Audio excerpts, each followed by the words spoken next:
all of us, I feel like we're all in the same profession. Our job is to try to help the general public understand the transformations that are occurring in Houston. And Houston is the place where the 21st century is taking shape in very, very important ways. The event today was a luncheon for the Houston Association of Hispanic Media Professionals. We've been doing this for the past 10 years, and we invite the general managers and news directors to come to Rice and listen to a professor. And that professor happens to be Stephen Klineberg, because they love him. He provides insightful information about the status of Houston. And for 30 years, my students and I have been taking a representative random sample of Harris County residents, reached by random telephone numbers, a random adult in each random household, asking people with identical questions over the years, how do you see the world? What is happening in your life? And watching the world change. The Houston Association for Hispanic Media Professionals is just attempting in every way possible to try and help others understand Houston in a better light. And this type of study and survey sort of opens everyone's eyes to a greater understanding of what Houston is made up of. We are in a global economy. Companies can produce goods anywhere, sell them everywhere. If you are doing a job that I can train a third world worker to do, and I pay that third world worker $10 a day to do that job, I'm not going to pay you $10 an hour.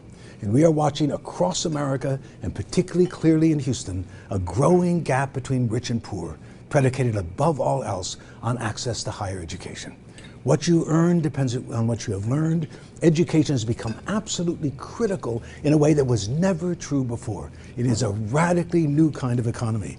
The central political challenge of our time has to do with restoring the equalizing institutions that used to ensure that all Americans could share in the prosperity of the country. One example, in Houston, we have the greatest medical complex in the world with the Texas Medical Center. 100,000 people working there, 29,000 doctors, the greatest premier place on earth for medicine, and we have the highest percentage of children without health insurance of any major city in America.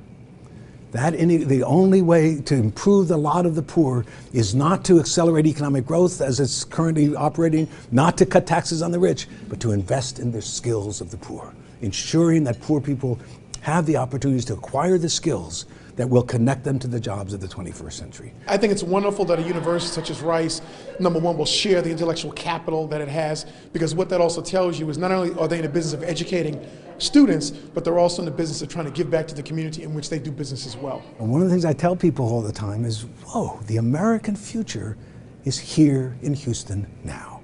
How we navigate that transition will have enormous significance, not just for the Houston future, but for the American future. This is where the American future is going to be worked out.